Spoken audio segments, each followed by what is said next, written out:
no livro de Apocalipse na Bíblia sobre Babilônia, vocês vão entender que é Roma.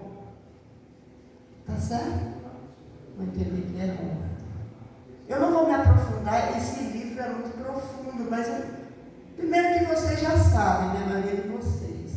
E segundo que não dá tempo da gente entrar, só se fosse uns 3 ou 4 estudos mais, para a gente falar sobre cada detalhe. Já que eu quero dar um apanhado geral, não tem condição de eu falar assim minuciosamente. Não vai dar. Mas se vocês tiverem alguma dúvida, depois a gente volta e vai fazendo outros, se for permitido, ou então outro irmão vai fazendo, né, com vocês. Bem, acompanhem comigo Apocalipse 14, nós já lemos, né, o verso 1, e agora eu vou pausar e ler um pouquinho mais devagar. E olhei e eis que estava o cordeiro sobre o monte. Quem é esse cordeiro? Jesus. Está vendo? Na verdade, Jesus é um cordeiro? Claro que não, Jesus é uma pessoa, não é um cordeiro. O cordeiro é um animal. Jesus é quem? Uma pessoa, é um Deus, o nosso Deus, o único Deus. Mas aqui ele é simbolizado como cordeiro. Olha, a Bíblia também se refere em outros aspectos, em outros livros, o cordeiro que tira os pecados do mundo. Veja como é interessante isso. O cordeiro veio. Então, pensem, João olhou e o que ele viu? Deus, o cordeiro. E onde que estava esse cordeiro? Sobre o monte de Sião. O que é esse monte de Sião? Esse monte de Sião é o trono de Deus, a casa de Deus, o céu. Posso falar dessa forma, para ficar mais claro. E com ele 144 mil, que em suas testas tinha escrito o nome dele e de seu pai. Ora, 144 mil também não é um número literal. A igreja dos irmãos sabe que esse número é simbólico. E esse número significa o povo que vai estar no momento da volta, ou que antecede, né, por assim dizer, a volta de Jesus, e que é um povo que vai sofrer muito, né? Vai sofrer muita perseguição, vai sofrer um tempo de angústia. É um povo que foi fiel, apesar de todas essas perseguições, esse sofrimento e esse tempo de angústia, eles vão ser fiéis. Fiéis a quem? A Deus, aos seus princípios. Muitos deles vão morrer, muitos deles não vão suportar a perseguição e vão morrer. Quem sabe se um de nós vai estar lá? Ou nossos filhos? A gente não sabe, né? A gente não sabe. Então, esses 144 mil, um número simbólico de pessoas que estiveram nesse período e foram fiéis. Aqui está falando que no passado estiveram, porque aqui eu estou me referindo ao tempo que João escreveu.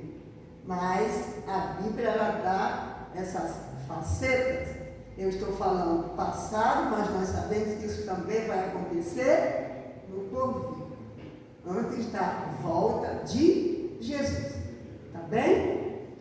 Então, ninguém pode aprender esse canto, né? Que diz aqui, ó. O nome dele, ó. Ele tinha o que, esse povo? 144 mil.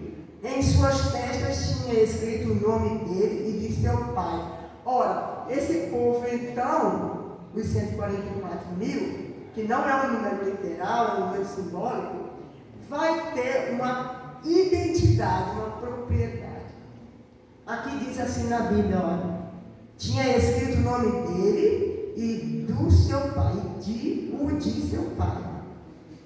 No verso 1 do Apocalipse 14, lá no finalzinho. Isso quer dizer o quê? Esse povo é propriedade de quem? Amém. Louvado seja Deus.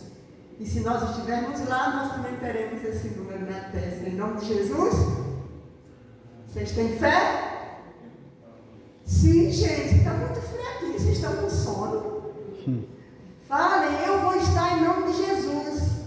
Eu vou fazer parte dos 144 mil. Coloque isso na sua mente, no seu coração. Você pode. É só escolher Deus.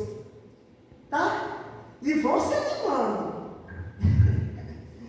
Mas então, esse povo, eles têm uma experiência intrínseca, própria, profunda. Ninguém vai poder cantar esse canto que só eles vão cantar, porque é um canto de sua própria experiência.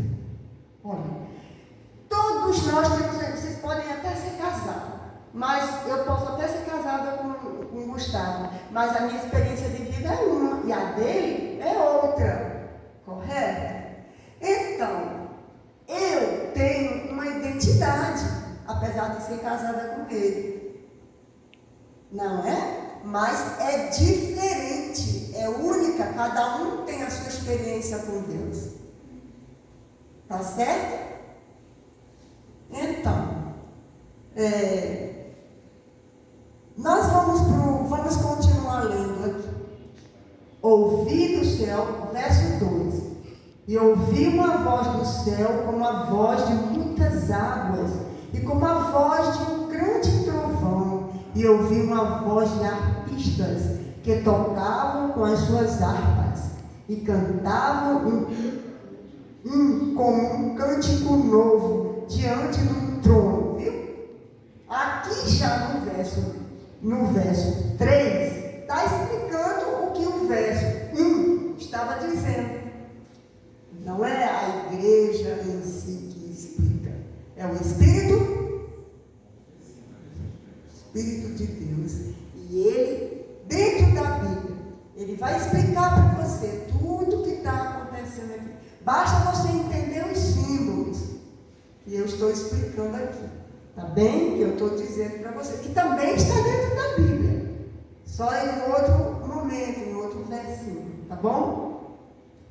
Então, esse cântico é o que a gente falou, é um cântico próprio, especial, único, individual. E só cabe a esses 144 mil cantarem. Diante de quem? Do trono. Não diz que Deus estava no monte de Sião? Olha aqui dizendo que é diante do trono. E como fala do trono de Deus.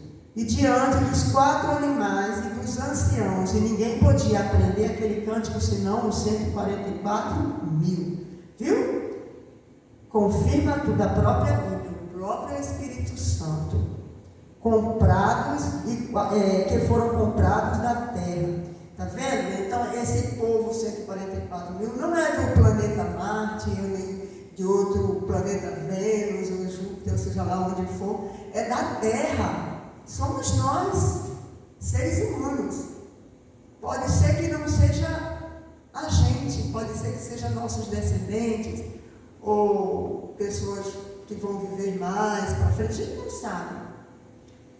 Estes são os que não estão contaminados com mulheres. Agora vamos aqui em outro aspecto.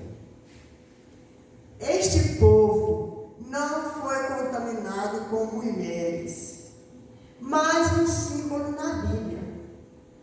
A mulher contamina o homem? Claro que não. O Apocalipse, quando fala em mulheres, ele está falando de quê?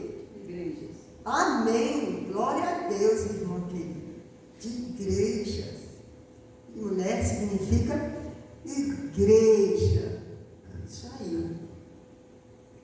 Porque essas igrejas que contaminam os homens ou os filhos de Deus, o homem no sentido genérico, tanto homem quanto mulher, é o povo de Deus, está se falando dos 144 mil, certo? Eu estou bem devagar, né? Então veja, esse povo não foi contaminado, como a irmã Isabel falou, pelas igrejas, com relação a igrejas prostitutas. Só a igreja de Deus não contamina ninguém, pelo contrário, santifica. Vocês não acham? Está vendo? Mas a igreja falsa, né, irmão? Ou as igrejas falsas, elas mentem, elas entorpecem, elas confundem, elas são mentirosas e traz esses bancos aqui estão vazios, mas nas igrejas falsas pode ter certeza que não tem banco vazio de jeito nenhum. Eu não estou falando que isso é bom, estou só falando a realidade. Contra fatos não há argumentos. É só você sair e pesquisar. Então, meus queridos, porque são virgens, né, irmão? Estes são os que não se contaminaram com mulheres, porque são virgens. Se você estivesse lendo isso solto, você não iria entender, né, irmão? Não iria entender.